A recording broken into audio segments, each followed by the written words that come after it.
চুল পড়ার সমস্যা সমাধানের জন্য খুব কম খরচে ঘরে বসে বানিয়ে ফেললাম অর্গ্যানিক অয়েল। ভাবলাম প্রসেসটা আপনাদের সাথে শেয়ার করি। চলুন তাহলে শুরু করি। প্রথমে নারকেল তেল নিয়ে নিচ্ছি হাফ কাপের মতো এবং সাথে সাথেই প্যানের মধ্যে গরম হওয়ার জন্য দিয়ে দিচ্ছি। এরপর নিয়ে নিচ্ছি 2 টেবিল চামচ আমন্ড অয়েল। আমন্ড অয়েল হেয়ারের জন্য অনেক বেশি উপকারী হয়।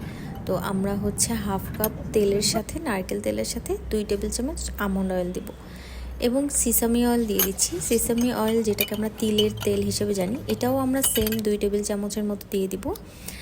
আর এরপরে আমরা দিয়ে দিচ্ছি ক্যাস্টর অয়েল। ক্যাস্টর অয়েলটা নর্মালি একটু পরিমাণ মতো অল্প করে ইউজ করতে হয়। তো সবগুলো 2 টেবিল চামচ দিলে ক্যাস্টর অয়েলটা আমরা 1 টেবিল চামচ দিয়ে দিচ্ছি। সবগুলো তেল একসাথে মিক্সড করে নারকেল তেলের সাথে মিশিয়ে নিচ্ছি ভালো মতো। এই পর্যায়ে চুলাটা অন করে নিচ্ছি, তেলগুলো ভালো মতো মিশিয়ে নিচ্ছি একসাথে। এরপর তেলের মধ্যে 1 টিস্পুন কালো জিরা আর 1 টিস্পুন মেথি দিয়ে দিচ্ছি।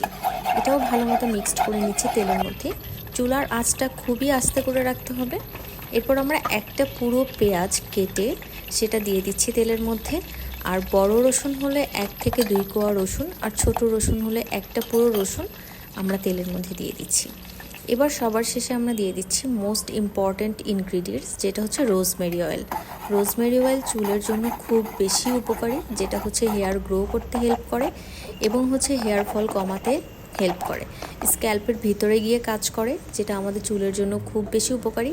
তো আমরা পুরো রোজমেরি অয়েলটা দিয়ে দিচ্ছি আর পেঁয়াজ বেরেস্তা হওয়া পর্যন্ত চুলার মধ্যে নেড়ে নিচ্ছি। দেখুন, আপনারা দেখতেই পাচ্ছেন স্ক্রিনে যে পেঁয়াজটা পুরোপুরি বেরেস্তার মতো হয়ে গিয়েছে, মুচমুচে হয়ে গিয়েছে। তারপরে আমরা একটা ছাঁকনির সাহায্যে ছেঁকে নিচ্ছি।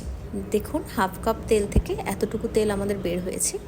আমরা একই পর্যায়ে 4টি রোজমেরি অয়েল দিয়ে এই পরিমাণে তেল বানিয়ে ফেলেছি।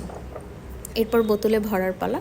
বোতলে ভরার জন্য অবশ্যই বোতলের মধ্যে সামান্য একটু কালো জিরা এবং সামান্য একটু মেথি দিয়ে দিচ্ছি।